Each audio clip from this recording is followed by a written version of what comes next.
Bonjour, bonjour, bienvenue dans cette nouvelle vidéo de la série de vidéos sur les probabilités. Comme annoncé dans la vidéo précédente, nous allons voir maintenant comment dénombrer des parties. Ça nous permettra de résoudre des problèmes dans des situations d'équipe probabilité. Il faudra trouver le nombre de cas favorables sur le nombre de cas total. Et donc, on va apprendre différentes techniques pour compter le nombre d'éléments dans un ensemble. Ok? Alors, commençons tout de suite par rappeler ce que c'est qu'une partition. Donc mon ensemble E, un ensemble quelconque, je peux le couper en différentes parties. Et donc je dis que j'ai obtenu une partition en P1, P2, Pn, Pi, si donc j'ai un ensemble de parties, peut-être infini, tel que chacune de ces parties est non vide, que ces parties sont 2 à 2 disjointes, donc si I est différent de K, Pi inter Pk est égal à l'ensemble vide, et tel que la réunion de toutes ces parties, ça me donne E en entier. Okay, donc personne n'est de côté, tout le monde est dans une des parties. Ces parties sont 2 à 2 disjointes. Voilà un exemple d'une partition en 6 parties. On peut faire ça aussi pour les ensembles infinis. Par exemple, les entiers, je peux couper comme les entiers pairs, union les entiers impairs. Okay, ou même modulo 3, par exemple les multiples de 3, ceux où il reste 1 quand on divise par 3, ceux où il reste 2 quand on divise par 3. Voilà. Même si nous en probabilité, là, dans le cadre de ce cours, ça va être des ensembles finis à la base E, bon, les partitions, ça existe tout le temps, c'est ça la définition. Ok ? Alors maintenant, supposons que E est un ensemble fini et qu'il admet une partition en M ensemble P1, P2, Pm. Alors le principe additif, c'est de dire que le cardinal de E, c'est le cardinal de P1 plus le cardinal de PE plus le cardinal de Pm. Bon, c'est pas tellement étonnant. Je veux compter tous les éléments de E, je compte combien il y en a dans P1, combien il y en a dans P2, et j'ajoute avec le nombre d'éléments qu'il y a dans Pm, et puis j'obtiens bien tout le nombre d'éléments de E. Ok. Et alors cas particulier, donc ce qu'on appelle le principe multiplicatif, c'est si jamais toutes ces parties PI ont toutes le même nombre d'éléments n, du coup alors n plus n plus n plus n plus n m fois, ça fait n fois m. Ça s'appelle le principe multiplicatif. Jusque là, pas très compliqué. Bon, on va quand même le prouver, parce qu'il faut être un petit peu rigoureux. Alors, on sait que cardinal de E, donc c'est cardinal de P1 union P2 union Pn, puisque E est égal à cette réunion. Et on utilise notre fameuse formule du crible de Poincaré, qui nous dit que ça, c'est la somme des cardinales des PI, moins la somme des intersections, plus la somme des intersections 3 à 3, et ainsi de suite. Bon, là, ils n'ont pas d'intersection. Donc il reste que ça dans la formule qu'on a vue dans la vidéo précédente. Donc ok, ça prouve bien le principe additif. Et du coup, le principe multiplicatif, c'est évident quand ils ont tous le même nombre d'éléments.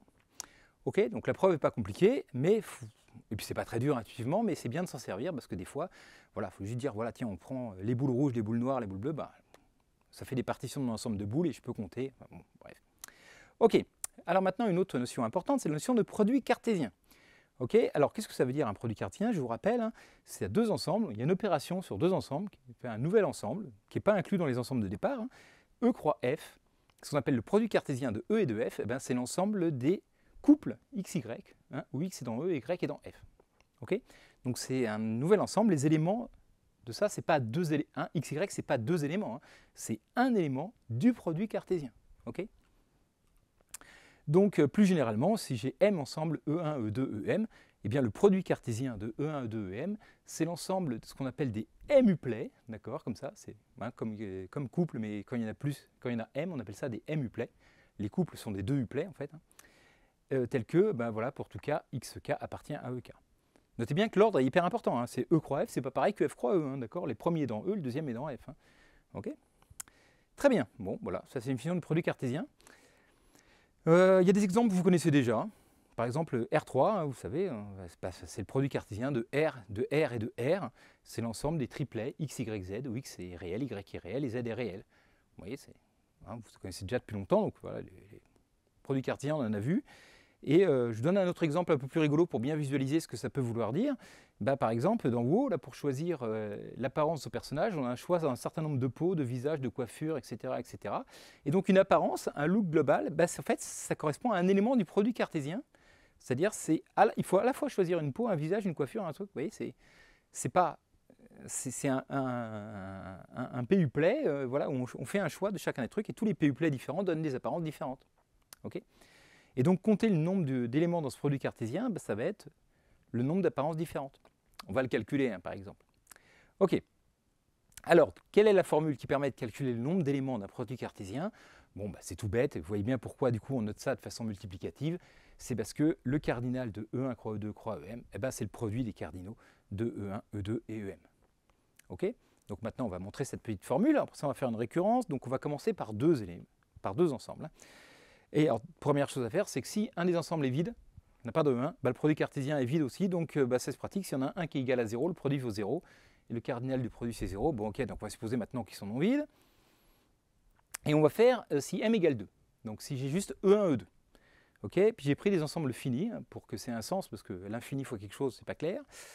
Et donc je note E1 égale A1, A2, AN, voilà, j'appelle ces éléments comme ça. Ok, très bien. Alors qu'est-ce que c'est que E1 croix E2? Ben, en fait, si je réfléchis bien, c'est tous les couples où il y a un élément. Donc au début, c'est soit A1, soit A2, soit AN, et puis, virgule, un élément de E2. Autrement dit, je peux le décomposer entre ceux qui commencent par A1, donc j'appelle ça singleton A1 croix E2. Vous voyez, c'est tous les couples que je peux faire avec A1 et un élément de E2. Puis ensuite, il y a les couples avec A2 et un élément de E2. Donc c'est A2 croix E2.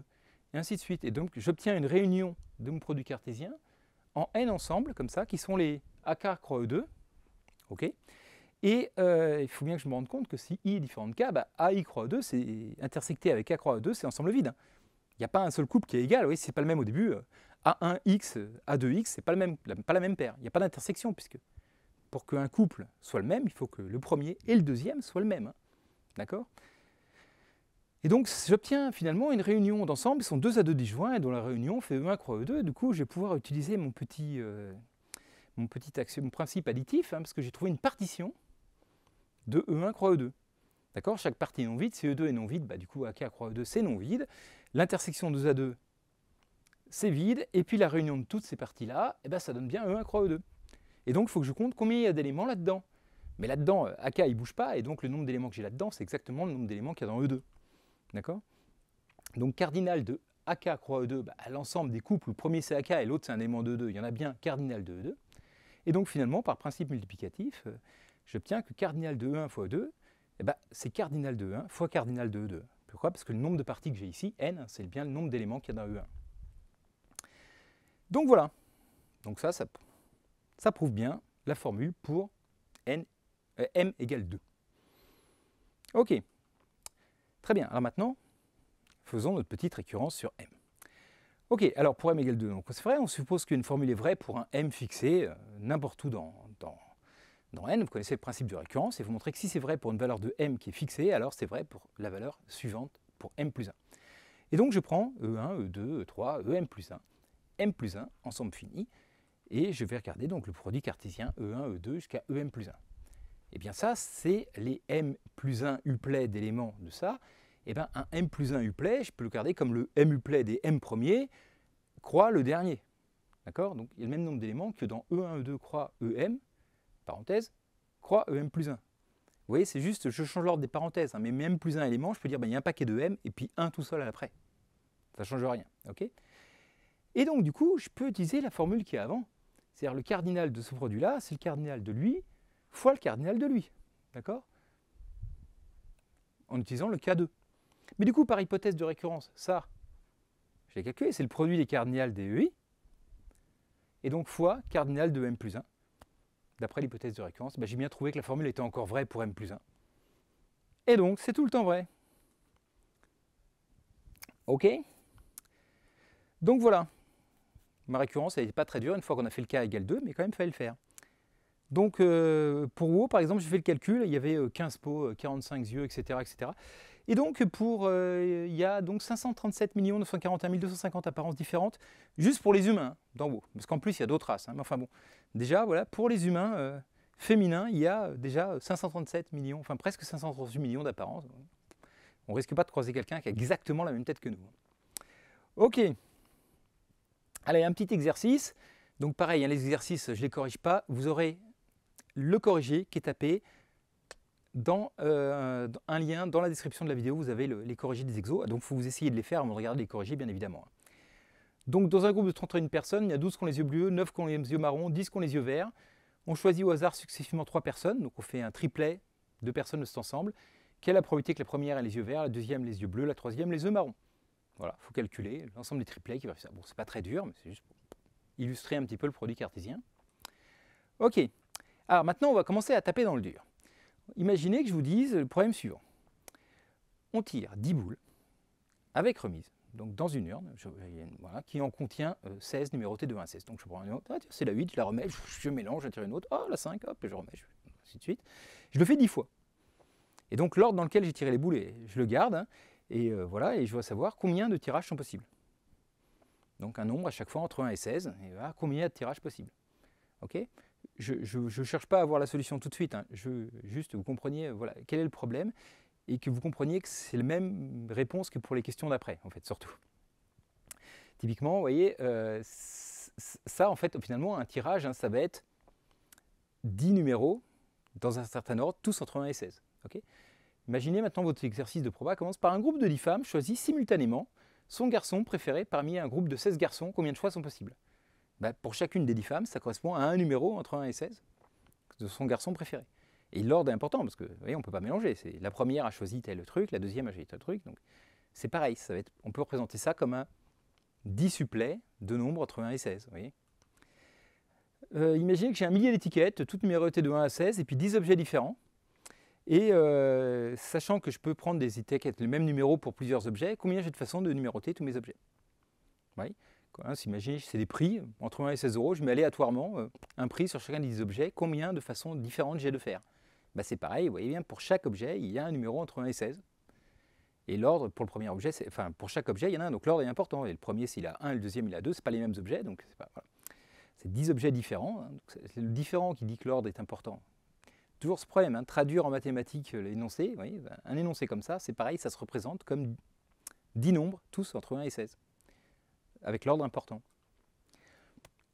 On dispose d'un tas de pièces de Lego, avec 16 sortes de blocs différents, des blocs carrés, rectangulaires, ronds, etc. etc. Bon, bref, et avec 4 pièces, 5 pièces, 6 pièces, voilà.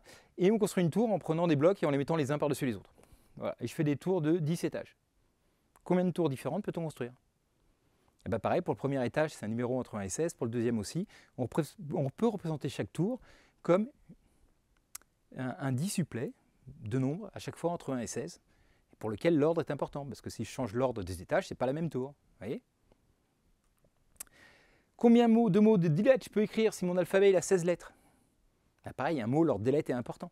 Et donc pour la première lettre, j'ai 16 choix, pour la deuxième lettre, j'ai 16 choix aussi, et toujours pareil, donc Momo, ça peut correspondre à une suite de 10 numéros entre 1 et 16. Vous voyez, donc là, je l'ai formalisé un peu plus mathématiquement. Si je prends un F, un ensemble qui a 16 éléments, combien je peux faire de dissuplets d'éléments de F?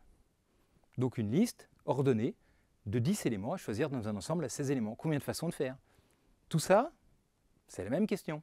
Okay, et donc, la formulation qui donne le titre à la diapo, si je prends E et F deux ensemble, il y en a 10 ici et 16 ici, combien y a-t-il l'application de E dans F? Alors là, on a du mal à voir que c'est la même chose, hein, peut-être. Hein. Pourquoi? En fait, à chaque élément de E, j'associe un élément de F. Et donc, l'application va être définie par l'image du premier, l'image du deuxième, l'image du troisième, c'est peut-être les mêmes, hein, mais pour chaque élément, là, pour le premier, j'obtiens un nombre entre 1 et 16, pour le deuxième, vous voyez, je peux représenter une application, pareil, par un dissuplet d'éléments de F. Et donc, il y a le même nombre d'applications. Donc, on appelle une application, c'est-à-dire qu'elle est définie partout. Donc, chacun des 10 éléments a une image. Et combien d'applications différentes je peux faire? Tout ça, c'est la même question. OK? Bon, maintenant, quelle est la réponse? Il y en a sans doute parmi vous qui savent déjà, hein, parce que ce n'est pas très dur, mais allons-y. Donc, si E et F sont deux ensembles, j'appelle F puissance E, c'est la notation standard, hein, l'ensemble des applications de E dans F. Et on va comprendre pourquoi ça se note comme ça, avec le théorème qui vient. Si je prends E et F deux ensembles qui sont finis, alors le nombre d'applications de F dans E, c'est cardinal de F puissance cardinal 2. Vous voyez, d'où l'idée qu'on l'appelle F puissance E. C'est parce que c'est inverse. Hein. C'est le nombre d'éléments dans l'espace d'arrivée à la puissance le nombre d'éléments dans l'espace de départ. OK? Bon, je pense qu'il y en a plein qui connaissaient déjà la réponse. Hein. Donc, nous, ça fait 16 puissance 10 hein, dans tous nos exemples où F avait 16 éléments et on prenait des dissuplets. OK? Bon, alors maintenant, on va faire la preuve. Donc, je note A1, A2, AN, mon ensemble de départ. Une application F de E dans F, comme je l'ai dit, ça nous donne un n-uplet d'éléments de F, qui est simplement l'image de A1, l'image de A2, l'image de AN. Okay, donc là, c'est un n-uplet d'éléments de F. Okay, et donc, tout n-uplet d'éléments de F, maintenant, je prends B1, B2, Bn, n'importe comment dans F, ça me donnait une application de E dans F, simplement en définissant l'application par f de AI égale BI, f de AK égale BK, f de A1 égale B1, f de A2 égale B2. Vous voyez, je prends 10 éléments dans mon espace d'arrivée, et ben, je les relie, et plim, je dis tiens, celui c'est l'image de A1, l'image de A2, l'image de A, hop, je trouve une application. D'accord? Parce que les nuplets sont ordonnés. Hein. B1, B2, Bn, c'est pas pareil que B2, B1, Bn. Du coup, j'ai bien l'image de 1, l'image de 2. Donc, toutes les applications se représentent comme ça, comme des nuplets d'éléments de f. C'est la même chose. Ok? Et puis du coup, ça, je sais combien il y en a, parce que c'est le produit cartésien de f et de f et de f et de f n fois. D'accord? Donc, finalement, cardinal des applications de f puissance e, bah, finalement, c'est cardinal de f puissance n, les nuplets d'éléments de f, le produit cartésien de f, de f, de f, de f et de f n fois. Et donc, d'après la formule qu'on a vue avant sur le produit cartésien, cardinal de f puissance n, c'est cardinal de f à la puissance n. Et donc, bah, finalement, c'est cardinal de f à la puissance cardinale de e. Et ça démontre cette petite propriété-là. D'accord? Donc, tous les exos qu'on a vus au début, hein, la réponse, c'est tout le temps 16 à la puissance 10. OK. Donc voilà, il faut réussir à repérer ce genre d'exo. On en prend un autre. Allez, on prend un dé à 10 faces, donc numéroté 0 à 9. Notons K le résultat. Si K égale 0, on a perdu. Sinon, on choisit K fleurs parmi un lot de 9 fleurs différentes pour composer un bouquet. Combien y a-t-il de bouquets possibles en comptant le bouquet vide pour K égale 0? Oh là là là là là là. Donc, j'ai 9 fleurs, hein, voilà, et je fais des bouquets avec ces 9 fleurs. Si j'ai 0, je fais un bouquet vide à 0 fleurs. Donc j'admets qu'il y a le bouquet. En fait, j'ai rajouté ça pour dire on admet les bouquets à 0 fleurs, ce qui est quand même très bizarre. Les bouquets à 1 fleur, à 2 fleurs, à 3 fleurs, jusqu'à 9 fleurs. Combien de bouquets différents je peux faire? Là, l'ordre, il ne compte pas. Hein. D'accord? Si j'ai pris ces 2 fleurs-là, je les mets dans un sens ou dans l'ordre, ça ne change rien. Okay? Donc, si je prends un ensemble qui contient 9 éléments, donc là, ça connaît mes 9, combien y a-t-il de parties de f, en incluant la partie vide, celle qui n'a pas de fleurs? Bah, c'est la même question, vous voyez. Un bouquet, c'est pareil qu'une partie de mon ensemble de fleurs. Voilà, j'ai mis 9 fleurs, bah, un bouquet, c'est hop, tiens, je prends celle-là, celle-là, celle-là, hop, ça fait un bouquet. Ça fait une partie. Okay? Donc c'est la même chose, la même question. J'ai un ensemble à 9 éléments, combien il y a de parties dedans? Okay? Alors regardons, combien il y a de parties dans un ensemble? Vous voyez, c'est pas si évident que ça. Alors on va regarder si E c'est X, Y, Z pour avoir une petite intuitive. Et je vais noter toutes les parties de P de E. D'ailleurs, si vous avez le temps, faites sur pause, essayez de les écrire. Écrivez toutes les parties qu'il y a dans E, pour voir si on trouve le même nombre. Voyez. Alors, je vais les écrire. Donc P de E, en l'occurrence, c'est pas très dur. Donc il y a la partie vide, il y a les singletons, X, Y, Z. Il y a les parties à deux éléments, X, Y, X, Z, Y, Z. Et puis il y a la partie E elle-même, X, Y, Z. Voilà. Il ne peut pas y avoir de partie à plus que 3 éléments, il n'y a que 3 éléments en tout dans Z. Donc combien de parties là-dedans? Il y en a 0. Alors il y en a 1, 2, 3, 4, 5, 6, 7, 8. Ah, il y en a 8, tiens. Eh bien, la formule, elle est donc la suivante. Bon, c'est pas évident. Quand il y a 3 éléments, j'ai trouvé 8. Bon, la formule, c'est 2 puissance cardinale de E. Voilà. S'il y en a 3, ça fait 8. C'est peut-être un coup de bol, mais en fait, non, ce que je dis, c'est que la formule, le nombre de parties d'un ensemble à n éléments, c'est 2 puissance n. OK? Voilà, donc ça peut être pratique. Hein. Combien il y a de bouquets? Finalement, il y en avait 2 puissance 9, hein, en prenant le bouquet vide. Sinon, 2 puissance 9 moins 1, si je veux que les bouquets aient au moins une fleur. Oui. Ok, alors comment on démontre ça? En fait, à toute partie de E, on peut associer une application indicatrice, l'application qu'on l'a déjà vu dans la partie vidéo, hein, c'est celle, vous savez, qui permet de définir, donc qui va de E dans 0, qui donne 0 ou 1, et qui donne simplement 1 si on est dans A, et qui donne 0 si on n'est pas dans A. Okay, donc, ça c'est toute partie, je peux associer une application. Et on l'a déjà vu la dernière fois, hein, dans la vidéo précédente. Okay, maintenant, si je prends une application n'importe laquelle, f, définie n'importe comment, de E qui donne soit 0, soit 1. Alors je peux associer une partie B à cette application-là, simplement en prenant l'image réciproque de 1. Tous ceux qui donnaient 1, du coup je l'appelle B. Ça me donne une partie de E. Mais à ce moment-là, je me rends compte que f, c'était la fonction indicatrice de B. Ouais, c'est exactement celle qui valait 1 sur B et 0 ailleurs. Okay, donc finalement, si j'ai une partie, j'ai la fonction indicatrice, mais si j'ai une fonction indicatrice, j'ai une partie. D'accord? Une fonction, même n'importe laquelle, de E dans 0,1, c'est forcément une fonction indicatrice en fait de quelque chose, dis donc. Des antécédents de 1. Et donc finalement, j'ai le même nombre de parties que le nombre d'applications de E dans 0,1. Et ça tombe bien, ça on a déjà calculé juste avant. E, il y a un certain nombre d'éléments, n. 0,1, il y en a 2. Donc le nombre d'applications de E dans 0,1, c'est 2 puissance cardinale de E. Voilà. 2 puissance n si c'était n. OK? Donc vous voyez, c'est pratique hein, d'avoir fait ce qu'on avait avant. En fait, il y a autant de parties que d'applications de E dans 0,1. Et donc, il y en a ça. Ouais. Alors, petit exercice, montrez-le par récurrence. Bon, une autre façon de faire, hein, montrer que voilà, s'il y a un ensemble à n éléments, alors il possède 2 puissance n parties. Je vous donne une indication, hein, vous pourrez faire par récurrence, d'accord? Donc c'est par récurrence. On suppose que c'est vrai pour un rang n. Eh ben, au rang n plus 1, vous noterez votre ensemble x1, x2, xn plus 1, et puis vous allez compter les parties qui contiennent xn plus 1 et celles qui ne le contiennent pas. Alors combien il y en a qui contiennent xn plus 1? Ben, du coup, il faut prendre une partie de ce qu'il y a avant, et celles qui ne le contiennent pas, il faut aussi prendre une partie de ce qu'il y a avant, et puis on ajoute les deux, puis voilà, c'est tout con en fait, mais bon, il faut le faire. Ok. Le principe des tiroirs, maintenant, c'est encore un principe qui est utile pour dénombrer des choses, pour résoudre des idées. C'est tout bête, mais il faut y penser pour résoudre des exercices. Donc, si j'ai m objets à placer dans n tiroirs, et je suppose que m est plus grand que n plus 1, autrement dit, j'ai strictement plus d'objets que de nombre de tiroirs.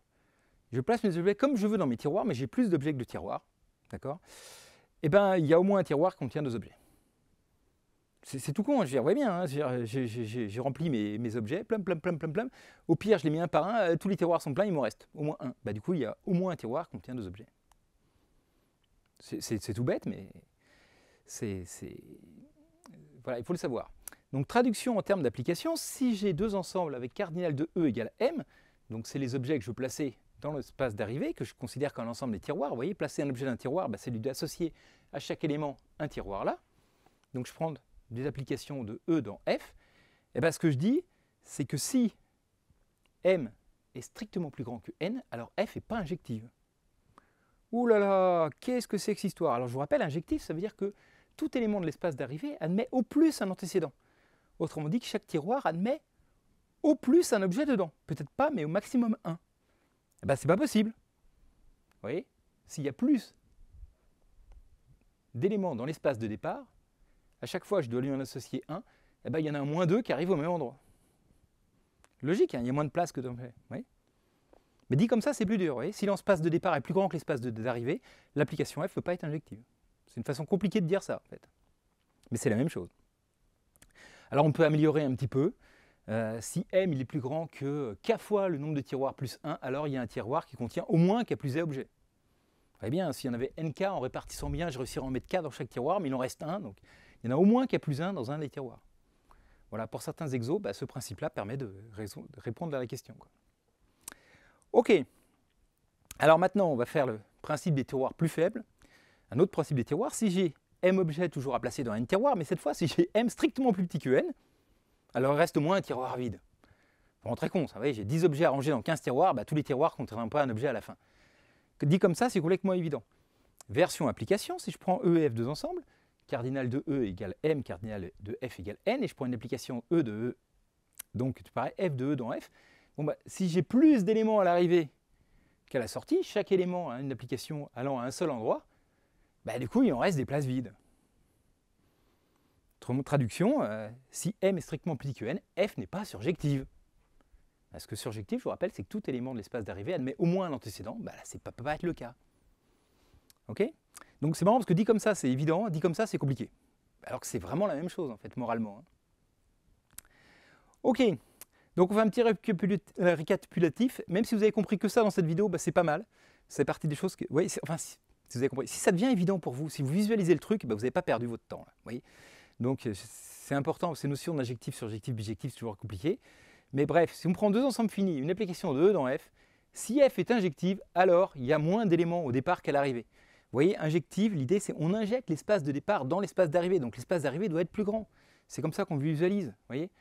Ensuite, si F est surjective, alors forcément c'est qu'il y en avait plus au début, qu'il y en avait assez au début pour tout remplir, donc cardinal de E est supérieur ou égal à cardinal de F. Et du coup, si F est bijective, c'est à la fois injective et surjective, alors forcément cardinal de E égale cardinal de F. Et ça se décline de plein de méthodes. Vous avez déjà vu par exemple pour les dimensions des espaces vectoriels, c'est une application linéaire de E dans F. Et si elle est injective, c'est que la dimension de E est plus petite que la dimension de F. Oui. C'est le même raisonnement fondamentalement. C'est juste on raisonne sur le cardinal des bases, mais c'est la même chose. Bref, donc voilà, ça c'est bien d'avoir bien compris ça. Ok. Alors, notez que dans l'inverse, si cardinal de E est plus petit que cardinal de F, alors il existe toujours une injection de E dans F. On peut toujours le faire en fait. On peut toujours ranger les tiroirs. Enfin, je veux dire, voilà. Si j'ai moins d'éléments que ça, je peux toujours les ranger dans des tiroirs différents. Si j'ai 100 objets à ranger dans 200 tiroirs, je vais pouvoir les ranger avec maximum 1 dans chaque tiroir. Ok ? si cardinal de E est plus grand que cardinal F, il existe une surjection de E dans F. Si j'ai plus d'éléments que de tiroirs, je vais pouvoir mettre au moins un objet dans chaque tiroir. Dit comme ça, c'est complètement évident. Mais dit comme ça, oui, si l'espace de départ est plus grand que l'espace d'arrivée, alors il existe une surjection de E dans F, c'est plus dur à voir. Mais ça veut dire pareil. D'accord? Et si j'ai cardinal de E égale cardinal de F, il existe une bijection de E dans F. J'ai le même nombre au début et à la fin, je peux faire une bijection en prenant jamais le même. Mais j'ai 4 objets dans 4 tiroirs, je peux mettre un objet par tiroir. Plusieurs façons de faire, mais je peux le faire. OK? Donc c'est vraiment l'équivalent de dire il existe une bijection, de dire qu'ils ont le même nombre d'éléments en fait, les ensembles. Voilà, donc ça c'est bon, j'ai fait une petite digression un peu sur la théorie des applications injectives-surjectives, mais je pense que ce n'est pas inutile. OK, alors maintenant revenons-en à notre démembrement. Donc on a sait compter les applications, on sait compter les parties d'ensemble. Maintenant on va faire un autre type d'exercice. Imaginez, voilà, tu as 10 lettres toutes différentes, tu es au Scrabble, tu as tes 10 lettres. Combien de mots différents qui ne veulent pas forcément dire quelque chose, tu peux faire en utilisant les 10 lettres. Vous voyez? Une autre façon, j'ai 10 paires de chaussettes toutes différentes. Dans 10 tiroirs, combien de fois je peux les mettre sans en laisser un de vide? Vous voyez? Combien de bijections je peux construire de 10 dans 10? C'est une autre façon de le dire, mais je vais le dire après. Mais bon. C'est pour revenir à mes chaussettes, à mes tiroirs. J'ai 10 paires de chaussettes toutes différentes, 10 tiroirs, de combien de façons différentes je peux les ranger chacune dans un tiroir? Okay. Et donc, si E et F sont deux ensembles qui contiennent chacun des éléments, combien y a-t-il de bijections entre E et F? Vous voyez? Combien de façons j'ai d'associer à chacun des éléments de E, à chacun des éléments de F? Et si je veux de E dans E, combien de façons de mélanger les éléments de E, si vous voulez? Tout ça, c'est pour ça que ça s'appelle le nombre de permutations, en fait.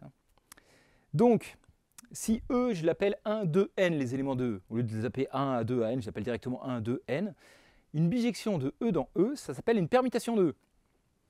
Okay, c'est la définition. C'est quoi une permutation? Voilà. L'ensemble des permutations, donc, qui est un groupe, mais de la loi de composition des applications, il est noté Sn ou un S comme ça, gothique N, parfois dans les bouquins. Donc ça s'appelle le groupe des permutations. J'ai fait une série de vidéos il y a très longtemps, il y a au moins 6 ans, dessus où j'explique toutes les propriétés de ce groupe de permutations. Si vous ne l'avez jamais vu, je vous conseille d'aller le voir, c'est très intéressant. Mais nous, on va juste savoir combien il y a d'éléments dedans, donc ça va être basique. Et donc le théorème, il dit tout bête, si F et F sont deux ensembles qui contiennent n éléments, le nombre de bijections de E dans F est factoriel n. Voilà. Et donc, cas particulier, cardinal de Sn, c'est factoriel n. OK? Donc on va essayer de démontrer ça. Combien de façons de mélanger n éléments? Factoriel n. Alors c'est pas très dur, on va faire par récurrence. Donc si n égale 1, j'ai un ensemble 1 à l'arrivée. Combien d'applications? Elles sont toutes bijectives, il y en a une, ok, bon, ça va. Alors maintenant on va faire une petite récurrence. Donc on suppose que le théorème est vrai pour un rang n fixé. Et je prends deux ensembles à n plus 1 éléments, donc E et F qui ont chacun n plus 1 éléments. Et bim, je construis une bijection de l'un dans l'autre, ok, et je veux savoir combien il y a de façons de le faire. Ouais. Lui, le 1, je vais associer un élément parmi n plus 1, ainsi de suite. Je veux savoir combien de façons j'ai de faire ça. Ok, alors je vais me ramener, évidemment, je vais faire une récurrence, donc il faut que j'essaye de trouver une astuce pour me ramener au cas précédent. Donc, je prends F, ma bijection dans F, je dis, il existe bien un élément, BK, là, dont l'image de n plus 1, c'est BK. Jusque là, dire, oui, forcément, lui, il a une image, donc voilà. J'appelle BK son image, F de n plus 1. OK? Puis maintenant, hop, je supprime ces deux choses-là. Là, je vais regarder la restriction de F à 1, 2 à n, donc j'enlève à n plus 1. Et puis j'enlève BK de l'ensemble F. Vous voyez? Et donc j'obtiens bien une autre bijection, donc qui va, hop, j'enlève tout ça, qui va de cet ensemble-là, dans cet ensemble-là. De E privé de n plus 1 dans F privé de BK. Mais cette fois, j'ai deux ensembles à n éléments. Donc le nombre de façons de choisir une application comme ça, je le connais. C'est factoriel n. D'accord? Par hypothèse de récurrence. Je supposais que c'était vrai. Donc, il y a n factoriel bijection de E privé de n plus 1 dans F privé de BK. Ok, donc ça je suis d'accord. Mais pour F de n plus 1, là, j'avais n plus 1 choix possible. Il pouvait arriver, le BK, ça pouvait être n'importe lequel des n plus 1 éléments qui étaient là. D'accord? Donc au final, combien de permutations j'ai? J'ai n plus 1 choix pour celui de départ que j'ai enlevé. Et une fois que j'enlève mon couple, il reste n factoriel façon pour toutes les autres flèches. Et donc au final, le nombre de bijections de E dans F, c'est n plus 1 fois factoriel n. Et c'est bien n plus 1 factoriel. Ok? Donc c'est vrai pour n plus 1. Et donc le théorème il est prouvé par récurrence. Et voilà. Ouf. Donc on a bien démontré que le nombre de façons de mélanger n éléments, c'était factoriel n. Ok. Allez, il nous en reste encore un petit peu. Les arrangements et les combinaisons. Eh ouais, c'est dur. Alors imaginez maintenant qu'on tire 10 boules sans remise, comme tout à l'heure, dans une urne qui contient des boules numérotées de 1 à 16, et je tiens compte de l'ordre. Combien de tirages sont possibles? Alors la différence avec tout à l'heure, c'est que c'est sans remise. Avant, je remettais la boule. Donc le premier truc, j'avais un nombre entre 1 et 16. Deuxième, j'avais un autre nombre entre 1 et 16, ça pouvait être le même. Là, ça ne peut pas être le même, j'enlève la boule à chaque fois. D'accord? Hop, un nombre, 8, hop, je le mets de côté, plaf. Le premier, c'est 8, mais le deuxième, c'est pas le même. Ok? C'est parce que j'ai enlevé la boule. C'est ça la différence. Hein. Combien de tirages sont possibles? Donc c'est plus 16 fois 16 fois 16 fois 16, c'est plus 16 puissance 10. Hein. Cette fois, c'est autre chose. Ok? Donc dans une course de F1, vous savez, il y a 20 pilotes, seuls les 10 premiers gagnent des points. Okay, combien de résultats différents sont possibles? Donc, le nombre de points est strictement décroissant, il n'y en a pas deux qui gagnent le même point. Autrement dit, voilà, combien de pilotes peuvent gagner? Autrement dit, voilà, combien je peux faire de suite de tous différents de pilotes là parmi les 20? Ok, j'ai pas mis 20, j'ai mis 16 parce qu'il y a 20 coureurs, mais moralement c'est le rôle du 20, c'est le 16. Bref, j'ai 16 étiquettes numérotées de 1 à 16. J'en ai que 16, j'en ai pas 1000, j'ai pas comme ça, je peux pas prendre 10 fois la même, j'en ai que 16. Et j'ai 10 objets. Je prends une de mes étiquettes parmi les 16, je les mets sur chacun des objets. Combien de façons différentes j'ai de faire? Je peux prendre 2 fois la même étiquette. Vous voyez, c'est toujours le même problème. Hein. Okay, voilà, je choisis pour chacun de 10 un nombre entre 1 et 16, mais jamais le même. Quoi. Combien de mots de delete je peux faire avec des lettres toutes différentes si mon alphabet comporte 16 lettres? Un autre énoncé possible, vous voyez. Hein. Cette fois, on impose que les lettres soient toutes différentes. Quoi. Autrement dit, voilà, si j'ai les 16 chevaux sont au départ d'un quintet, combien de résultats sont possibles? D'accord? Combien les 5 premiers, combien de façons de faire? Là, il n'y en a plus 10 parce qu'il n'y a pas de 10 au tiercé, mais l'idée c'est ça. J'ai 16 choix, mais pas deux fois le même. Ça ne peut pas être le cheval 3, puis le cheval 3, puis le cheval 3. Et donc, au final, hein, ce qu'on veut calculer, c'est le nombre de dissuplets d'éléments d'un ensemble à 16 éléments, mais tel que si J est différent de K, FJ est différent de FK. Voilà, je veux des dissuplets, mais je veux jamais qu'il y ait le même deux fois là-dedans. Ils soient tous différents les uns des autres. Okay, et donc, en termes d'application, toujours pareil, ça veut dire quoi? On a vu qu'un dissuplet comme ça d'éléments à 16 éléments, c'est pareil qu'une application d'un ensemble à 10 éléments, E dans un ensemble F à 16 éléments. Mais si je veux qu'ils soient tous différents, c'est-à-dire que je ne veux jamais deux flèches qui arrivent au même endroit. Donc c'est-à-dire que chaque élément ici a maximum un antécédent. Et donc l'application est injective. Et donc la question revient à dire, bah tiens, combien y a-t-il d'applications injectives de E dans F? Alors on savait que si le cardinal de F était plus petit, il y en a 0. Ok, mais sinon en général, combien il y en a? Vous voyez, la question c'est ça. Si vous prenez 10, 16, combien d'applications injectives? Ok? Voilà, tout ça c'est la même réponse, hein, d'accord? Et combien c'est? C'est ça qu'on veut voir maintenant. Donc je prends E un ensemble à n éléments, je prends P un entier entre 1 et n, on appelle arrangement de E à P éléments, ou P arrangement de E, tout PUplet, x1, x2, xp, d'éléments de E, 2 à 2 distincts. Voilà, il faut que jamais être deux fois le même. Donc c'est pas la même chose, hein. Ça on savait, maintenant le nombre de PUplet on sait, hein, c'est cardinal de E puissance P, mais là il faut qu'ils ne soient pas les mêmes. Et donc le nombre d'éléments comme ça, on appelle ça le nombre d'arrangements de E et on le note ANP. A comme arrangement, N comme le nombre d'éléments dans E et P le nombre de cases dans mes PUplet. Ok, voilà. Et donc dans les énoncés, vous dites ah oui, il faut compter le nombre d'arrangements d'un ensemble à tant d'éléments à tant d'éléments, donc c'est A16,5 et on va voir la formule pour le calculer. Ok? Très bien. Alors un cas facile, c'est déjà, si je prends 1, P égale 1, je prends un élément. Okay, combien d'applications? Si j'ai un élément espace de départ, elles sont toutes injectives. D'accord? Donc j'ai n choix pour l'image de mon élément. Du coup, A1n, c'est n. Ok. Pas très dur. Hein, c'est les 1 uplet, x1 ensemble à n éléments. Ok. Alors, si P est négatif, du coup, P uplet négatif ou P est plus grand que n, il y en a 0. Alors, c'est une convention. Enfin, si P est négatif, c'est une convention. Si P est plus grand que n, on a déjà vu, il n'y a pas d'injection. Hein.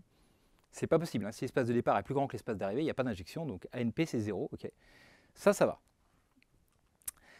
Alors, maintenant, on va essayer de calculer AN2. Donc, combien il y a, donc, si je prends un ensemble combien il y a de couples XY, d'accord? X est dans E, Y est dans E, mais X est différent de Y. Autrement dit, vous voyez, c'est un dessin comme ça. Si je m'imagine, j'ai X là et j'ai Y là, donc les couples XY, et j'enlève la diagonale. Ok? Delta, c'est l'ensemble des couples XX. Ça, je ne veux pas qu'il y ait à la fois le même au début et à l'arrivée. Ok, hein, combien il y a d'éléments là-dedans? Bon, ça, c'est pas très dur à calculer, parce qu'en tout, j'en avais n au carré. J'ai retiré la diagonale, il y en a n dedans, donc j'obtiens n fois n moins 1. Bon, ok. Mais ça peut quand même donner une idée de comment ça marche. Quoi. Donc, voilà. Si j'ai nn, maintenant, c'est facile, une application injective d'un ensemble à n éléments dans un ensemble à n éléments, voyez, c'est ce que je vous dis, hein. Si tu veux mettre maximum une chaussette dans chaque tiroir, mais tu as 100 chaussettes sans tiroir, et tu n'en veux pas plus que 2 chaussettes dans un tiroir, ah bah du coup, ils sont tous remplis, hein. Si elle est injective, si j'en mets pas plus qu'une par tiroir, et que j'en ai le même nombre de chaussettes que de tiroirs, je remplis forcément tous les tiroirs. Vous voyez, en termes de tiroir, c'est toujours complètement évident. En termes d'application, ça l'est moins. Mais je traduis en termes d'application. Si elle est injective et qu'il y a le même nombre d'éléments dans l'espace de départ et l'espace d'arrivée, elle est forcément bijective.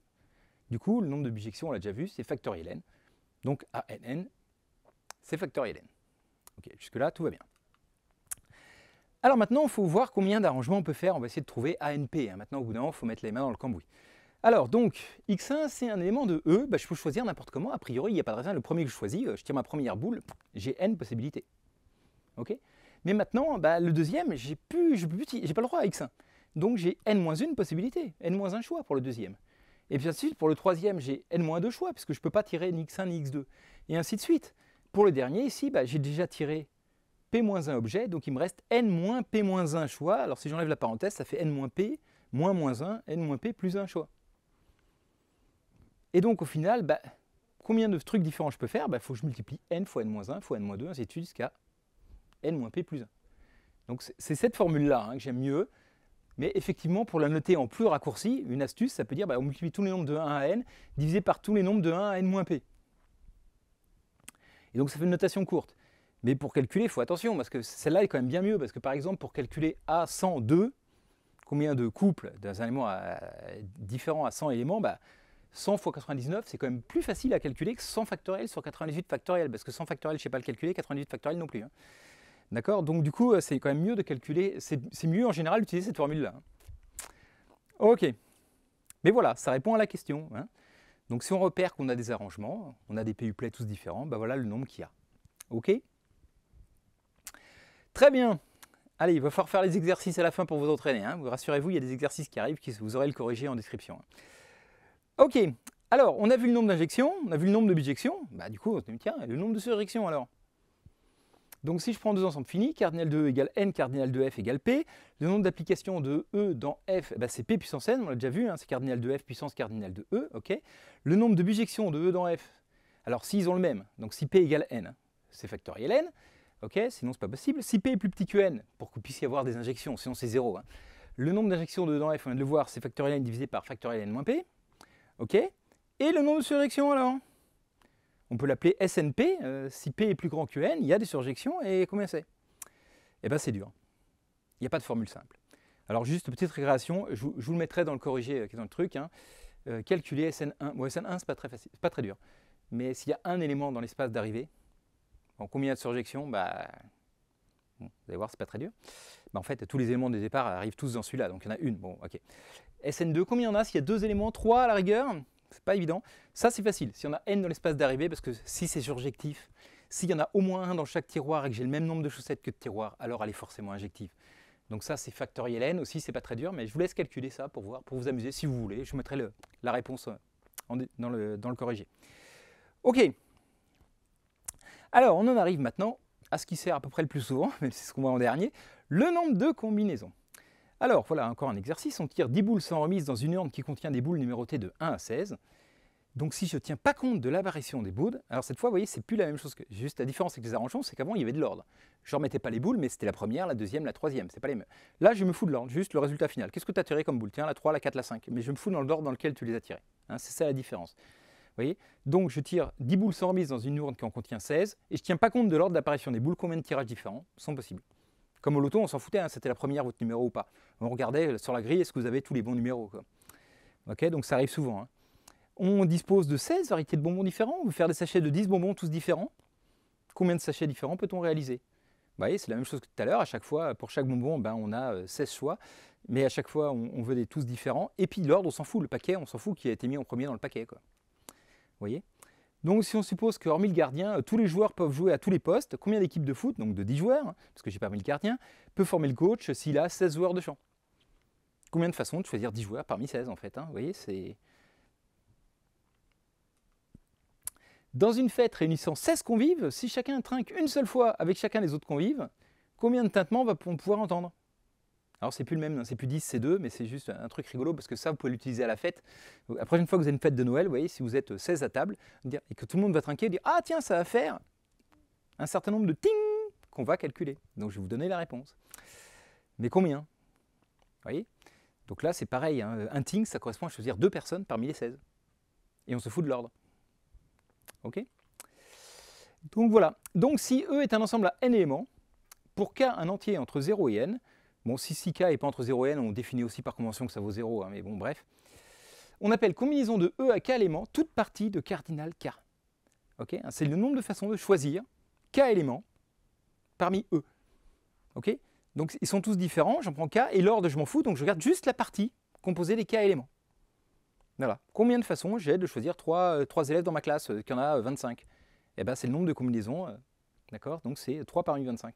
Et là, ça se lit comme ça, hein. Le nombre de combinaisons de E à P éléments, donc, alors il y a une petite boulette, c'est à K éléments, je suis désolé, il y a une faute de frappe, et je ne vais pas tout recommencer depuis le début. Bon bref, c'est K parmi N, où moi j'ai appris ça quand j'étais petit, c'est NK, du coup des fois je me mélange dans les K et les N parce que c'est pas dans le même ordre. J'espère que je ne vais pas me gourer, parce que maintenant la notation standard c'est ça, et ça se lit K parmi N, d'accord? Et ça s'appelle aussi les coefficients du binôme de Newton. On va faire un petit rappel sur le binôme de Newton en passant comme ça, parce que c'est toujours bien. Mais bref, ce nombre K parmi N, c'est le nombre de parties à K éléments parmi N. Ok? Voilà. J'ai 100 éléments. Combien tu peux faire de paquets de 3? 3 éléments parmi ceux-là. Voilà. Ok? Donc, très bien. Ok. Donc, des cas faciles. Combien de parties à 0 éléments parmi N? Ben, il y en a une. Là, c'est la partie vide. Combien de parties à N éléments parmi N? Ben, il y en a une, c'est tout le monde. Ok, ça, c'est des trucs faciles. Et puis, combien de parties à 1 élément dans N? Ben, c'est à N éléments. Combien de parties à 1 élément? Il y en a N. C'est des trucs, hein, c'est pas, oui, utiliser les formules compliquées qu'on va voir à la fin pour calculer ça, c'est ridicule. Vous n'avez pas vraiment compris ce que ça voulait dire. Pour ça, la formule, on va la voir à la fin, mais la plupart du temps, il faut bien se rappeler ce que c'est. Parce que comme ça s'écrit avec une fraction, il y en a des fois, après, ils oublient. Ils disent, oui, K parmi N, c'est forcément un entier, ça, parce que c'est une fraction. Et tout. Non, mais sérieusement, c'est le nombre de parties à K éléments d'un ensemble à N. Évidemment que c'est un entier. Enfin, oui. Donc, il faut faire gaffe que la formule ne remplace pas le sens du truc. Hein. C'est combien de parties je peux faire. D'accord? J'ai 100 joueurs, combien de paquets de 10 je peux faire. Enfin, vous voyez, c'est 10 parmi 100. Et donc, il faut savoir aussi que bah, du coup, le nombre de parties à n-1 éléments, c'est pareil que le nombre de parties à 1 élément.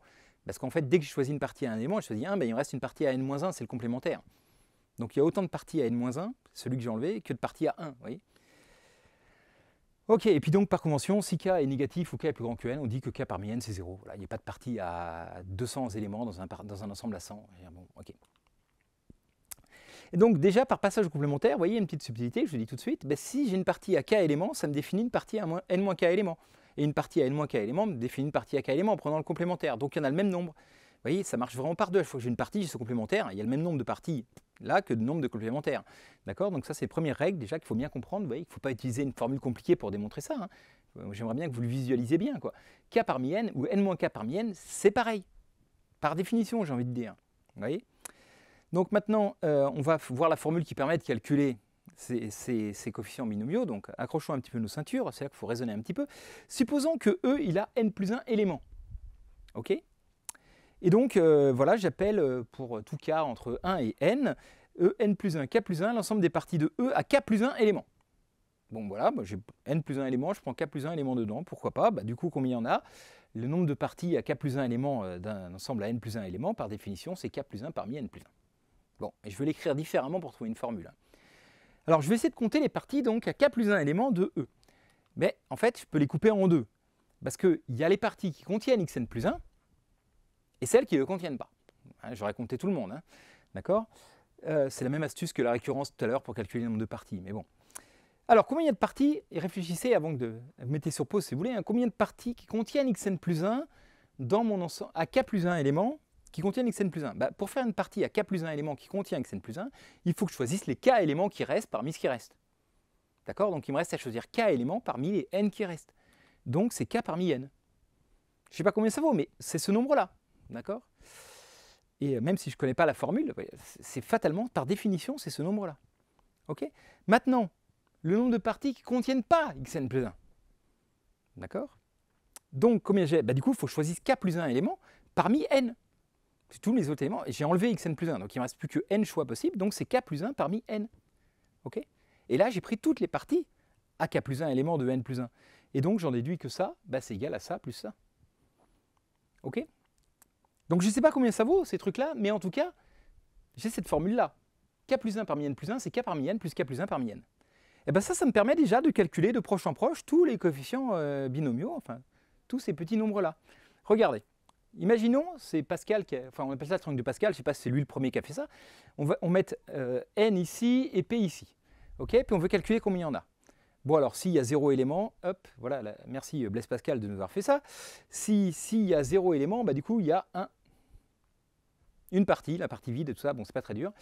Et puis après, il n'y en a pas. Hein. Il n'y a pas de partie à plus que 1 dans un ensemble à 0 élément. Bon, si un ensemble a 1 élément, ok, des parties vides, il y en a une partie à 1 élément, il y en a une, et puis après, des parties à 2, 3, 4 éléments, il n'y en a pas. Donc ça, c'est assez facile. Et puis après, pour tous les autres, je sais qu'il y a des parties à 0 élément, il y en a tout le temps une. Des parties à 2 éléments correspondent à l'espace complet, hein, chaque fois. Il y en a une, ce qu'on a vu, hein, n parmi n, il y en a. La diagonale, c'est que des 1. Bah, après, je peux faire la calcul que j'ai vu. Je dis, tiens, c'est quoi qui va ici? Ah, alors, n plus 1, k plus 1, je vous rappelle, c'est k parmi, donc c'était k plus 1 parmi n plus 1, hop, donc c'était k parmi n plus k parmi n plus 1. Bref, c'est la somme des deux qui sont là. Donc 1 plus 1, ça fait 2, enfin même d'ailleurs, on l'avait vu directement, 1 plus 2, ça fait 3, ainsi de suite, mais même on avait vu, pour 1, le nombre de parties à un élément, c'est la truc que j'ai dit au début, hein, le nombre de parties à un élément, c'est n. Combien de parties à un élément dans 3, il y en a 3. Combien de parties à 2 éléments, du coup c'est le complémentaire, donc il y en a 3 aussi. Donc à la rigueur, ça je peux le remplir directement comme ça. Ok. Et après j'utilise ma formule que j'ai vue avant. Donc k plus 1 parmi n plus 1, c'est k parmi n plus 1 plus k parmi n. Ok. Donc, autrement dit, le nombre qui est là, eh bien c'est le nombre qui est ici plus le nombre qui est ici. Donc là, ça fait 6. Ok. Donc voilà, je sais que 2 parmi 4, c'est 6. Pourquoi? Bah parce que c'est 2 parmi 3 plus 1 parmi 3. Ok. Et ainsi de suite, du coup, bah, je peux continuer. Vous voyez, 4 plus 6, ça fait 10. 6 plus 4, ça fait 10. Bam, je peux compléter comme ça. Même si je ne connais pas la formule, je peux calculer, de proche en proche, comme ça, tous les coefficients binomiaux. Donc je vous les fais là, pof. Et voilà, comme ça, de proche en proche, on peut les calculer, même si on ne connaît pas la formule, juste avec cette idée, la formule qu'on a vue précédemment. Ok. Bon, je fais une petite parenthèse sur le triangle de Pascal, parce que ça fait joli. Si on met en rose les nombres impairs et les nombres pairs, on obtient une jolie figure. On va dire là, ça ne se voit pas, mais évidemment, je dézoome pour que ça fasse plus joli. Vous voyez, ça fait ça, un triangle de Sierpinski. C'est très beau. D'habitude, on le représente aussi comme ça, si vous voulez. Vous voyez, on obtient une belle fractale, hein, qui consiste à prendre le triangle de Pascal modulo 2. Bon, bref, voilà. C'est juste pour le fun, parce que je trouve que c'est très joli. Sinon, un autre petit fun fact, bah, si j'ajoute tous les éléments que j'ai sur une ligne de Pascal, j'obtiens 1, 2, 4, 8, 16, 32, 64, 128, 256, 72. Ça alors, c'est étonnant ça ou pas? Bah en fait, pas du tout. Parce qu'on a déjà vu, si je prends, vous voyez, dans un ensemble à 4 éléments, les parties à 0 éléments, les parties à 1 élément, les parties à 2 éléments, les parties à 3 éléments, les parties à 4 éléments, j'ai compté toutes les parties. Et on a vu qu'il y en avait 2 puissance 4, 16 parties dans un ensemble à 4 éléments. Donc c'est pas étonnant. Vous voyez, ça, si je coupe là, dans un ensemble à 5 éléments, combien de parties à 0, à 1, à 2, à 3, à 4, à 5 éléments? Bah, du coup, j'ai compté tout le monde, il y en a 32. Ok. Donc, ce n'est pas tellement étonnant. On retrouve ce qu'on a vu sur les parties. Ok, c'est une autre astuce qui permet de remplir éventuellement le tableau. Bon, revenons-en à nos moutons. Maintenant, si P égale 2, donc je prends les couples, en fait, enfin, pas les couples parce que l'ordre, les paires, l'ordre ne m'intéresse pas. Hein, pour mes tintements, par exemple, là, j'ai n éléments là, qui vont tous tigner, donc il faut que je choisisse 2 personnes parmi les n pour savoir combien de ting ça va faire. Donc combien j'ai de façons de faire? Bah, déjà, le nombre de couples xy avec x différents de y, c'est les arrangements de 2 parmi n, on l'a déjà vu, c'est n fois n-1. D'accord? Première personne, n choix, deuxième personne, n-1 choix. Donc, bah, ça fait n fois n-1. Alors non, parce que là, l'ordre est important. Parce que vous voyez, si j'ai choisi Paul parmi les n et Pierre parmi les n-1, ou alors Pierre parmi les n et Paul parmi les n-1, c'est les deux mêmes, donc ils ne vont pas tigner 2 fois. Donc il faut diviser par 2. D'accord? Parce que les couples xy et yx sont différents, mais l'ensemble xy, c'est pareil que l'ensemble yx. Et donc 2 parmi n, c'est n fois n-1 divisé par 2. Ok? Donc voilà, en pratique, si on est 16 à table, ça fait 16 fois 15 divisé par 2, ça fait 8 fois 15. Ça fait 120 ting. Les 16 convives vont occasionner 120 tintements. Et donc la prochaine fête, vous pourrez dire « Ah, je sais combien de fois ting on va entendre qu'on va tous trinquer. » C'est le nombre de personnes qu'on est fois n-1 divisé par 2. Et vous voyez, on pourrait croire que ça fait une fraction, mais non, ça va toujours être un entier parce que n ou n-1, il y en a forcément un qui est pair, donc divisé par 2, ça va simplifier. Ok. Bon, bah, maintenant on se dit, ah bah voilà, du coup j'ai compris, alors du coup, bah tiens, 3 parmi n, bah du coup c'est n fois n-1 fois n-2 divisé par 3. Ah bah non, ça c'est faux. Alors il faut se méfier un petit peu. Alors pourquoi c'est faux? Bah parce qu'en fait, la partie x, y, z, elle permet de former 6 triplets. On l'a vu, le nombre de façons de mélanger x, y, z, le nombre de permutations de x, y, z, c'est pas 3, c'est factoriel 3. Donc c'est 6. Vous voyez, si j'avais eu 3 personnes trinquer 3 à 3, tous ces trucs-là vont faire un seul tintement. Okay, et donc, c'est 3 parmi n, c'est n fois n-1 fois n-2 sur 6. Autrement dit, sur factoriel 3. Sur le nombre de façons de mélanger les 3. Okay, et donc maintenant, je pense que vous avez compris la formule. C'est si je prends k des k-uplets, on a dit le nombre de façons de changer l'ordre de ces k-uplets, c'est factoriel k, qui donne toutes la même partie. Et donc finalement, k parmi n, c'est égal à nk, ce qui est là, vous voyez, n, n-2, n-2, je prends k termes, donc jusqu'à n-k plus 1, si vous voulez, sur factoriel k, nombre de façons de mélanger les k termes. Et donc ça me donne cette formule-là, n factoriel sur n-k factoriel, ça c'est les arrangements, divisé par k factoriel, ça fait ça. Et il y en a plein qui disent « Ah, on voit ça, on apprend ça par cœur, on oublie tout le reste ». Le sens que ça veut dire, ça on oublie, du coup les formules, c'est... Parce que retrouver les formules avec ça, c'est compliqué. Hein, on peut, en trafiquant les factoriels et tout ça, parce que c'est vrai, donc on va y arriver, mais c'est beaucoup plus galère que de se rappeler la définition en fait. Hein. Donc voilà.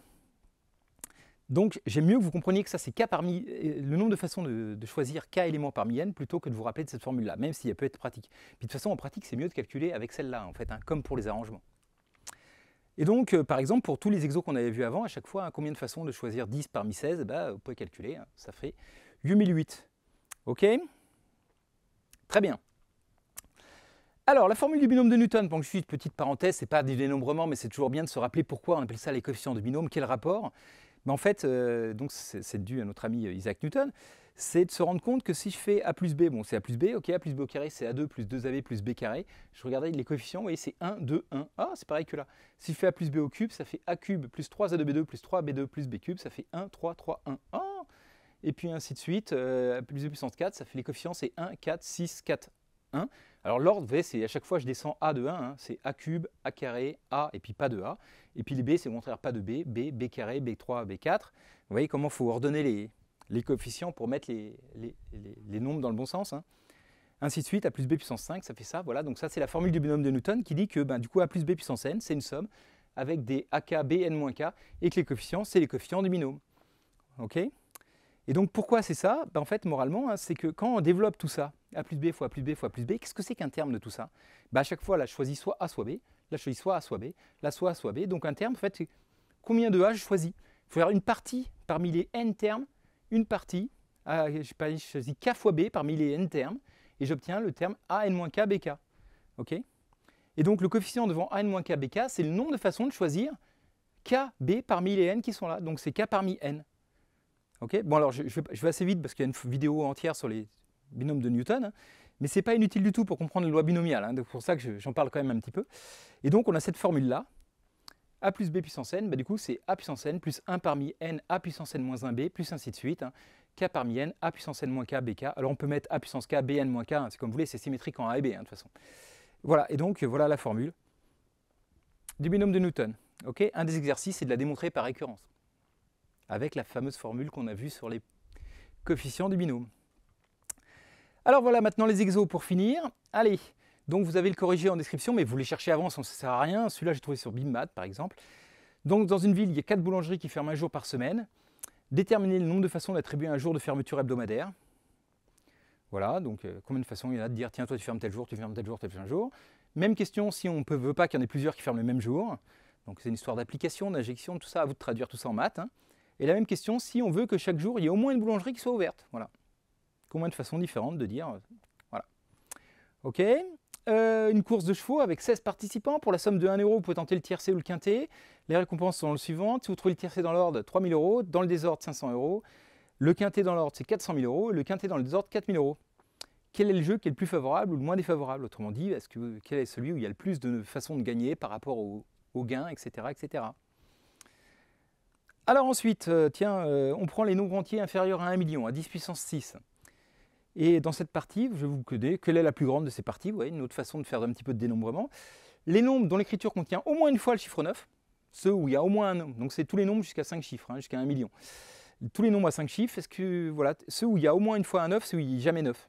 Qui c'est qui en a le plus? Quelle est le plus grand de ces deux ensembles? C'est A ou c'est B? Voilà. Ensuite, donc, on tire des cartes au poker, donc dans un jeu de 52 cartes. Quelle est la probabilité d'obtenir une couleur? Donc, 5 piques ou 5 trèfles ou 5 cœurs, enfin tous 5 pareils, quoi. D'accord? Quelle est la probabilité d'obtenir un carré? Un carré, c'est soit 4 rois, soit 4 dames, puis une autre carte, hein, vous avez 5 cartes, mais dans vos 5 cartes, il y en a 4 qui soient de même hauteur, 4, 8 ou 4 dames ou 4 rois, etc. Un full, alors ça, un full, ça veut dire que vous avez 3 cartes pareilles et 2 cartes pareilles, genre 3 valets, 2 8. D'accord? Ou 3 8 de valets, hein. Mais voilà, 3 cartes identiques, enfin de même valeur, et 2 autres cartes de même valeur. Ça s'appelle ça un full. Ok, un brelan, c'est juste 3 cartes de la même valeur et 2 autres cartes n'importe comment, mais qui ne sont pas identiques, d'accord? Sinon c'est un full. Donc un brelan, il ne faut pas que ce soit un full ni un carré. Alors, vous avez 3 dames mais pas 4 dames, hein. Et 3 dames et un 8 et un 7, mais pas 3 dames et 2 8, vous voyez. Ensuite, on se place dans le plan. Je prends N droite en position générale. Alors, ça veut dire qu'il n'y en a jamais qui sont parallèles, il n'y en a jamais 3 qui se coupent au même point. D'accord? Donc voilà, position à chaque fois, il n'y en a que 2 qui sont séquentes à chaque fois. Ok. Et puis donc, une fois que j'ai tracé toutes mes droites, j'ai des points d'intersection. Bonne question, combien j'ai de points d'intersection? Ça fera pas, vous allez le compter, mais bon bref. J'en prends 3 au hasard parmi tous ces points d'intersection. Ok.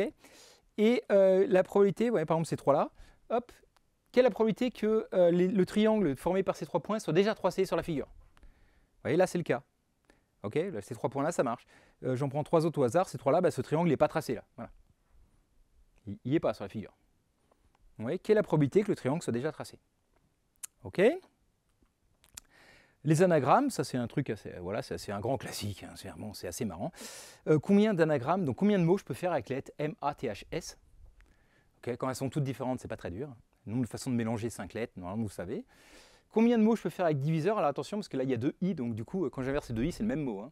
Diviseur et diviseur avec les 2 i inversés, c'est le même mot, donc du coup, voilà. Et puis dividende, alors là du coup, il y a plusieurs fois les mêmes lettres dans tous les sens, enfin bref. Et plus généralement, trouvez-moi une formule. Si j'ai un mot de n lettres qui comporte k lettres se répétant P1, P2, Pk fois, voilà, donc n est plus grand que k, bien évidemment, si j'imagine, mais voilà. Combien d'anagrammes je peux faire de ce mot de n lettres qui comporte k lettres qui se répondent P1, P2, Pk fois? La formule générale pour trouver le nombre d'anagrammes. Voilà. Ok. Alors ensuite, un symbole en morse, vous le savez peut-être, c'est une suite de longueur maximale 5, dont les éléments c'est pip ou pip. Voilà. Donc, par exemple, pip, pip, pip, pip, pip, pip, pip, pip, pip, ça fait SOS, parce que SOS, S c'est 3 courts et O c'est 3 longs. R c'est pip, pip, pip. Voilà, bref, donc un court, un long, un court. Combien de symboles différents on peut faire en morse? Voilà. C'est pas très dur, mais c'est toujours bien, c'est un petit peu de dénombrement. Ensuite, alors un exercice que j'avais posé en maths engine il y a longtemps, mais je trouve assez rigolo. Voilà, on utilise le principe des tiroirs, enfin bref, je vous donne une petite indication parce que c'est pas si évident que ça. Je prends un nombre premier, P plus grand que 7, donc c'est pas 2, c'est pas 5 en fait. Hein. Et montrer qu'il existe un multiple de P, donc dans la table de P, entre guillemets, hein, il existe un nombre qui s'écrit que avec des 1. Par exemple, si je prenais 37, le nombre 111 ça marche, parce que 3 fois 37 ça fait 111. Donc c'est bien un multiple de 37 s'écrit que avec des 1. Mais montrer qu'il y a un multiple de 19 qui s'écrit qu'avec 1, 1, 1, 1, 1, un certain nombre de 1 qui est multiple de 19. Je ne sais pas combien, mais montrer que ça arrive tout le temps. D'accord? Que pour tous les nombres premiers, vous voyez pourquoi j'ai enlevé 2? Parce qu'un multiple de 2 il est pair, ça ne peut pas s'écrire avec que des 1.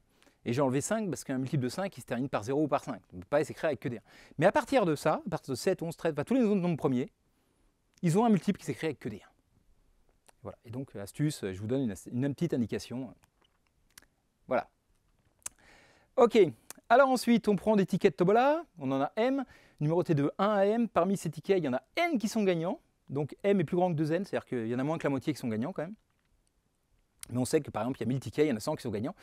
Et il y a un acheteur qui en achète 100, donc on achète N. Quelle est la probabilité qu'il achète au moins un billet gagnant? Ok. Donc voilà, voilà, vous avez compris l'énoncé, on a M tickets, il y en a N qui sont gagnants. On sait que M est plus grand que 2N quand même, parce que sinon c'est un peu trop facile. Et le mec qui en achète N, quelle est la probabilité qui est... Voilà. Ok, ensuite l'équipe de foot. Alors une équipe de France de football est formée de 25 joueurs. Il y a 3 gardiens, 9 défenseurs, 6 milieux de terrain et 7 attaquants. Et une équipe, c'est cohorte 11 joueurs. Il y a un gardien, 4 défenseurs, 2 ou 3 milieux et le reste d'attaquants. Combien d'équipes différentes je peux faire?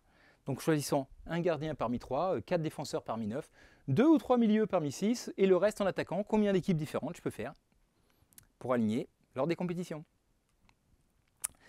Voilà, alors là, combien y a-t-il de rectangles dessinés dans cette figure? Un petit exercice de dénombrement que je trouve assez rigolo. Alors attention, les rectangles, voilà des exemples. Hein. D'accord? Tout ça, c'est des rectangles. Donc un carré, c'est un rectangle, par exemple. Hein. Un carré de 2 sur 2, c'est un rectangle. D'accord? C'est un rectangle particulier, mais c'est un rectangle. Donc voilà, tous les rectangles que je peux faire, tous ces rectangles-là, ils sont déjà dessinés. Ouais. Et donc, combien de rectangles différents là, on peut compter dans cette figure-là? Donc il y en a un beau paquet, hein, mais voilà. Il faut tous les compter. Et puis maintenant, là, il y en avait, ça c'est un échiquier, enfin, il y en a 8 sur 8, mais si je prends n sur n au début, trouver une formule qui généralise. Si au début j'ai un carré de n carré sur n carré, combien de rectangles je peux faire? Voilà. Alors ensuite, un petit exercice un peu plus théorique, moi un petit peu plus dur, mais enfin bon, c'est toujours, ça peut être pas mal. Donc j'ai pris E, c'est un ensemble à 6e élément, juste pour pas qu'il y ait de fractions, que ça tombe bien, bref. Et combien y a-t-il de bijections de E dans lui-même qui possèdent les propriétés suivantes? Donc des bijections de E dans lui-même, normalement il y en a 6n factoriel, si vous avez suivi le cours qui précède. Hein. Bon bref, mais qui vérifie que si n est pair, f de n est pair. C'est un peu comme les anagrammes, un peu, enfin bon. Combien il y en a? Combien il y en a qui vérifient que si n est divisible par 3, alors f de n est divisible par 3? Combien il y en a qui vérifient les deux propriétés à la fois, qui soient bijections telles que les paires s'envoient sur les paires, et les divisibles par 3 s'envoient sur les divisibles par 3. Ok? Et puis une fois que vous avez fait ça, ben, reprendre les questions précédentes, mais au lieu de faire les bijections, juste les applications. D'accord? Donc là, à la base, les applications de E dans E, il y en a 6n puissance 6n, hein, il y en a plus. Quoi. Bon, bref, voilà, je vous laisse réfléchir à ça. Alors ensuite, comme je vous l'ai annoncé, démontrez-moi ça par récurrence. Voilà, il y a le corrigé dans la description, donc en utilisant la formule qu'on a vue, vous savez, k plus 1 parmi n plus 1, c'est k plus 1 parmi n plus k parmi n, ben, voilà, faites une petite récurrence sur n. Ensuite, la planche de Galton. Alors ça, c'est vachement important pour la loi binomiale, pour ce qu'on va voir après. Donc ça, c'est un exo qui est important. Il faut mieux essayer de le chercher pour bien comprendre ce qui va venir après avec les variables aléatoires et tout ça. Donc je lance une boule là et je suppose qu'à chaque étage, ce qu'on appelle une planche de Galton, ce dispositif, hein, eh ben, elle tombe à gauche ou à droite avec la probabilité 1,5. Autant de chances de partir à gauche qu'à droite. D'accord? Et donc je demande quelle est la probabilité qu'à la fin, elle arrive sur la case 7, quelle est la probabilité qu'elle arrive sur la case 9, quelle est la probabilité qu'elle arrive sur la case 0. Ok? Bon, ça, c'est pas très dur. Il faut qu'elle tombe à chaque fois à gauche. Donc 1,5, 1,5, 1,5, 1,5, 1,5, 1,5. 1,5 puissance n, 1,5 puissance 10, bon ok, ça va. Il y a bien 10 étages, hein, donc voilà, bref. Ok, mais pour les autres. Et ça, un exemple un petit peu plus dur. En fait, si on le prend bien, il n'est pas très dur, mais mon camarade, collègue Antoine Collin, je lui dis, putain, moi j'ai galéré de fou à le faire. Avec un autre collègue, on a mis à peu près une journée à trouver la solution parce qu'on partait dans les mauvaises pistes dans tous les sens. Et puis lui, je lui dis, il me dit, oh bah c'est évident, fais comme ça, bon, il a trouvé en 2 secondes, j'étais dégoûté. Donc si on le prend bien, c'est fastoche. Mais c'est toujours pareil en maths, réussir à mathématiser correctement, c'est ça qui est dur. Quoi. Si on ne le prend pas bien, ça peut être dur. Alors voilà l'énoncé, donc j'ai 20 livres, tous différents, ok. Mais parmi ces 20 livres, il y a 5 livres de maths. Et ma question, c'est quelle est la probabilité, quand je les range complètement au hasard, mes 20 bouquins, dont mes 5 livres de maths, quelle est la probabilité qu'au moins 2 livres de maths soient côte à côte? Voilà, qu'ils ne soient pas tous différents. Bon, bah, passez pas trop en dessus, hein, c'est un peu dur, hein, mais cherchez un petit peu avant de regarder la correction quand même. Voilà, et si vous y arrivez, bravo à vous, c'est parce que c'est pas simple. Ben voilà, c'est tout pour ces exos, donc amusez-vous bien, allez essayer de les faire, avant de regarder les corriger, travaillez bien. J'espère que ça vous a plu, c'était un peu technique, un peu abrupt. Hein. Bon allez, on va retourner un petit peu sur Terre, on va refaire des probabilités, tout ça sur Internet, des probabilités conditionnelles, des trucs plus simples, mais bon, il faut bien en passer par là quand même, hein, donc voilà. Allez, je vous remercie de voir cette vidéo, je vous dis ciao et à bientôt. Allez, une petite scène post-crédit, voilà, hop, juste pour vous dire, bah voilà, Mourad devait partir à 17 h, il est 17 h 09. Merci Mourad, t'es un amour, je t'aime. Tu te mets en retard pour moi, parce que la vidéo était longue. Alors, j'ai peut-être un petit peu bourré. Je me dis, pardon, je parlais vite et tout, parce que chez moi, j'avais le chronomètre là qui me dit, tu es en train de dépasser l'heure. Tu vas dépasser l'heure, tu vas jamais réussir à finir à 17 h. Il est 17 h, ah, il est 17 h, t'as pas fini. Allez, allez. Bon, bref, donc, désolé, je suis allé trop vite. Mettez sur pause, mettez en vitesse 0,8 pour regarder. Mais voilà, j'avais des contraintes que vous ne pouvez pas savoir. Et donc, sur ce, eh ben, je ne vais pas passer 3 heures à vous parler. Je vous fais des bisous. À ciao, ciao et à bientôt.